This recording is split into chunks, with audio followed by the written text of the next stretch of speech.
битегез. Авыл күрке музейга баш игәле бергәләп без Мөхәммәд Алыйга.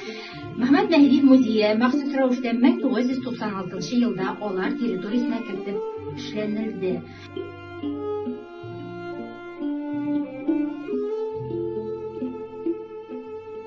Мөхәммәд Али 1929 елның, игътибар итегез, 29 елның документларда, китапларда 30 елы әймә кабер ташына 29 дип уеп язылган.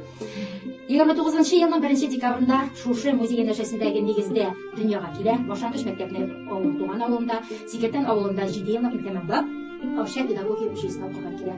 Педагогия тәмамлаганнан соң беренче хезмәт юлын башлый, Сежи мәктәбендә өлкән бейнажаты булып. Бер елында хезмәт куйганнан соң, мәгълүм сәбәпләр аркасында ана коллективын тапталар. Ул туры килә, бүгенге көндә инде Соба районы, ул вакытта Яңа Шүриле районының Кирәнле 7 еллык мәктәбенә. Анда балаларга белем бирә һәм шул ук вакытта читтән торып Казан дәүләт педагогия институтында белем ала. 2 ел белем укучыларга белем биргәннән соң, аны армия хезмәтенә алалар, ул диңгезче булып хезмәт итә.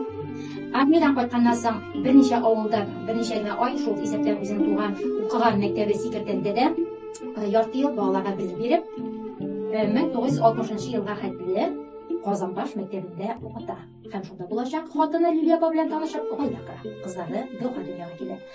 Аспирантураның көндезге бүлегенә укырга керү сәбәпле гаиләләр белән күченәләр Казанга.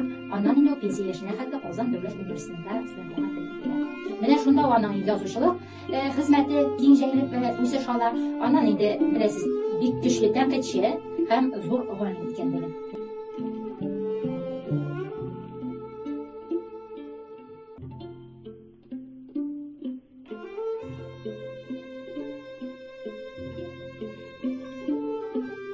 Үзенең васыятнамәсе нигезендә аны авылыбыз зиратына алып кайтып шул көнне күмделәр.